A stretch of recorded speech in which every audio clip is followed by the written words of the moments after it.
Hello everyone, how are you going? So I hope that you are able to understand and comprehend the literature text well, and you are even watching the videos which are getting uploaded. Alright, so in the previous video, if you remember, we had studied about the poem A Photograph by Shirley Towson, and it is a beautiful expression of a daughter for her mother when her mother is no more in the world. Alright, and I did tell you that if you are able to understand the quote of or the meaning of rather the quote that I had shared with you, then do drop your comments for that. So with this we get to know that it is such an expressive poem, and in the screen there you can see a beautiful picture, the three pictures which have been captured of the last year. And I'm moving on now to some of the theoretical part of the poem, wherein I'll share with you that what all the poem contains. Okay, we have already covered the explanation of the poem, and apart from that we did discuss the figures of speech. Before we go on to the slide work, I would like to ask you that how many of you are using social media these days? I think all of you must be using, huh? So, and you know, the vivacious throbbing heart of ours is always keen to know that if we upload a photo on a Facebook or on WhatsApp status, then how many likes we are going to get. And if we get that, you know, the biggest number of likes, oh wow, what a day it is, right? So similarly, photographs are of lot of importance for all of us. They capture our memories forever and ever. And that is why there is something there on the slide which you can even use in your answers. Okay, if you want. It says, we humans are emotional. Life is bringing out in us the finest and the worst. You know, Shakespeare always says that we humans are a mixture of black and white. The evil and the odd. The even and the odd, that is the positive and the negative.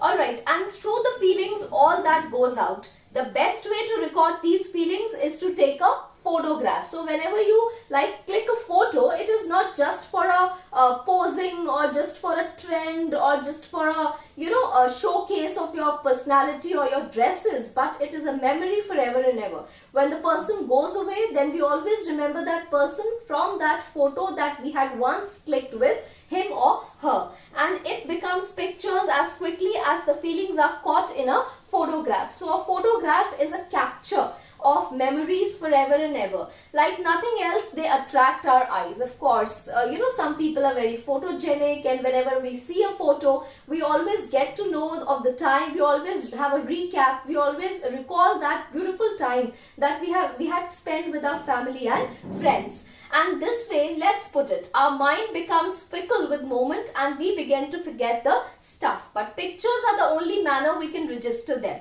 The best way to hold one's thought and feelings was and will stay. In reality, they are one's life's precious possession. So photograph is a very precious possession of anybody's life. And in this poem, a photograph, we have always studied in the previous video also that how Shirley Towson had been so very emotional while describing her mother's past through a photo. So now let us see the next slide.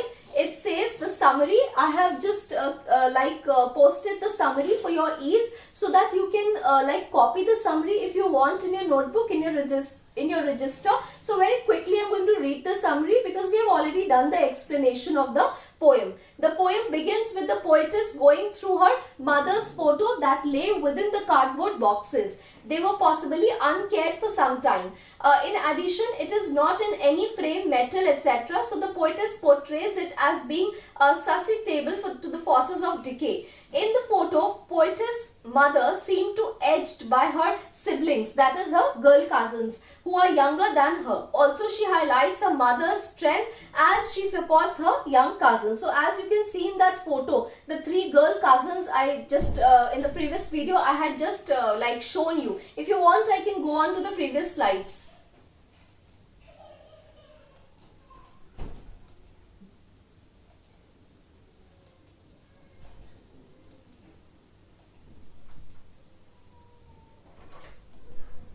See this slide that I had already shared with you, wherein you can see the three girl cousins.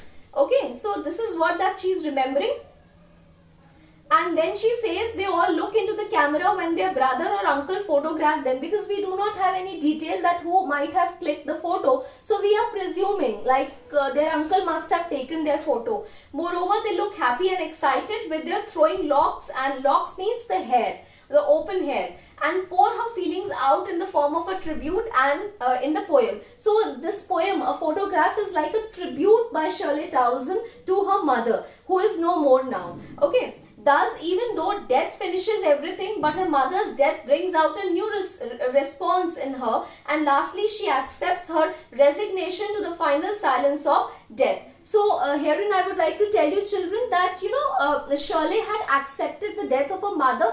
And when you talk about the poem in detail, then it is like a tribute from Shirley Towson to her mother, who is no more now. And that is why, though the poem is autobiographical, but yet it is universal. Why? Because we all can relate to the poem. Alright, and now I would just like to go back to some previous slides in order to let you know that what we will be discussing next.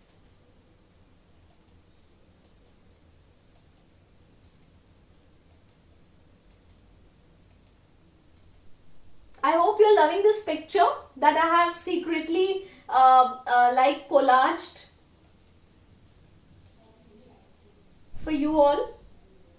Yeah, I was talking about this poem in detail. The figures of speech were discussed with you in the previous video. But when you come to the rhyme scheme of the video, the entire poem, let us find out the rhyme scheme of the poem. I hope you all know to find out the rhyme scheme. Let us see to the last word of the line. The last word of the first line is was, and the last word of the second line is paddling. So they are not rhyming with each other.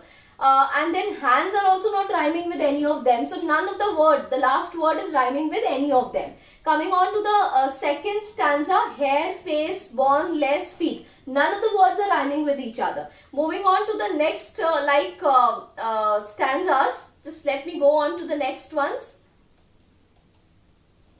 Yeah, later, snapshot, they, holiday. Nothing is rhyming. Okay, snapshot, holiday, they, later, I don't think they are rhyming with each other. Then going on to the next, both rhyme, loss, year, circumstance, all. No word is rhyming with each other. And when no word rhymes with any of them, any of the words, then the rhyming scheme of the poem becomes a blank verse. Why? Verse means a stanza. Alright, so we call it as a blank verse. Why? Because there is no scheme there is no rhyme in the poem. There is no rhyming scheme in the poem. So for example, if you are asked in any of the questions in reference to context that what is the rhyme scheme of the poem, then this poem has no rhyme scheme. Or you can write that the poem has a blank verse. It is a blank verse. Why? Because there is no rhyme in the poem. Alright. I'm going on to the following slides. I hope things are clear. The summary is clear to you. If children, if you have any difficulty in understanding any of the line, any of the word, any of the stanzas, then do drop me a message, or you can contact me during the day hours. We can have a video call also if you want. I'll explain you the stanza if you want, or we can arrange for some session wherein I can talk about that particular thing that you have not understood. Alright, so let me go on to the next slide and show you something. These are the NCERT question and answers that I have posted for you in this video itself, wherein you can get all the answers. Okay, what does the word cardboard denote in the poem? Why has this word been used? So the word cardboard denotes the photograph pasted. So like this, the question and the answers are already given. Okay, I think they have 7 questions. So what you can do, you can write the summary, you can write the rhyme scheme, you can write the figures of speech, you can write the NCERT questions in your register for your convenience and ease. This will solve many of the queries, let me tell you. And for any of the things, you can always tell me, you can always post a message if there is a difficulty. Alright, and if you want, I can just repeat the figures of speech also for you once more.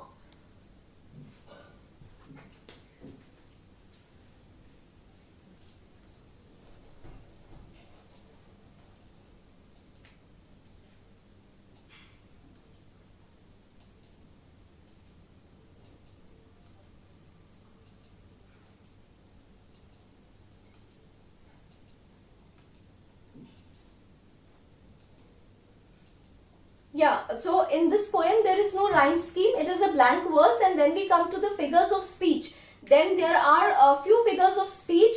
If you will say, I will give you notes on figures of speech, but I don't think that you need. Why? Because in class 10th, all teachers had given you very good notes about the figures of speech. Coming to our first figure of speech, alliteration. Alliteration is a sub part of a figure of speech called repetition, when the things get repeated. Okay, there are two repetitions. One is alliteration, another is refrain, when the whole line gets repeated. You remember the poem Brook? I hope you remember. In class 9th you must have studied. The men may come and the men may go, but I go on forever. In every stanza, the same line was repeated. The men may come and the men may go, but I go on forever. So that was a refrain. But here the letter S is coming thrice, and that is why it becomes alliteration. Moving on to the next figure of speech, the terribly transient. Again you can see the letter T is getting repeated twice. So it becomes alliteration. One more thing, I did tell you in the previous video also that in this particular phrase, terribly transient feet, one more figure of speech can be given, that is an epithet. So what does it mean? It means that whenever you give an adjective to a phrase, thing or person, तो यहाँ पर क्या बता रहे हैं? Terribly transient feet. Feet कैसी थी? Terribly transient. Terribly because now they do not exist anymore, and transient, that means they were temporary. The sea had washed their feet. Here washing मतलब wash करना नहीं, but washing मतलब that now they do not exist anymore. Alright, and then again let me go on to the next slide. It shows you a labored ease. So the two opposites are repeated. Alright, not repeated, they have come together. Labor means hard work, ease means comfort. So hard work or comfort have come together, that makes it oxymoron. It is very easy to remember.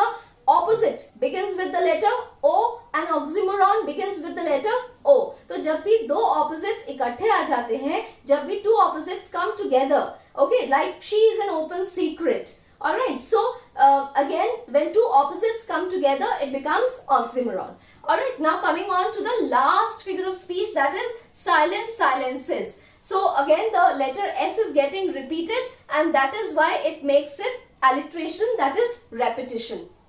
So I hope students you have understood this video well, and herein we studied the summary. If you want to note it, there are NCERT solutions for the same poem. I did discuss the rhyme scheme with you. I did discuss the figures of speech with you. The poetess of the poem, Shirley Towson, is a beautiful poetess. Why? Because her writings are exceptional, and very beautifully she has given expression to the memories of her mother. And in all, if you see, in a nutshell, if you say this memory, this poem of Shirley Towson is like a tribute to her dead mother. Her mother is no more, and she is terribly missing her mother, and that is why she has composed this poem. Why? Because anything in blue and anything in black and white, anything written is forever and ever. If you write something, if you compose something, it is going to remain forever and ever, and that is why she has composed this poem for her mother as a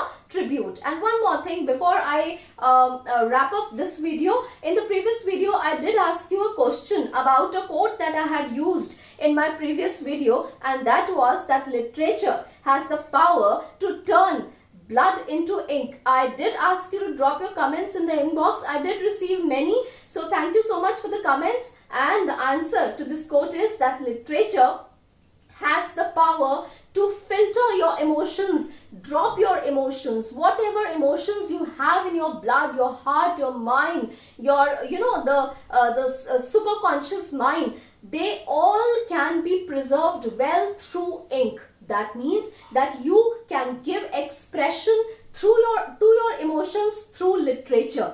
You can give expression to whatever you are thinking, to whatever you are feeling for another person. If you want to tribute a person, if you want to gift a person, then the best gift is to compose something and make it live forever and ever. And that is why literature students are fortunate ones. Why? Because sitting at their home, they can travel around the world. by listening something, by reading something, by browsing something. And that is why always keep enhancing this writing skill of yours, so that you can give emotions, you can give expressions to your emotions through writing something via your pen, because a pen is mightier than a sword. Thank you so much. Stay tuned.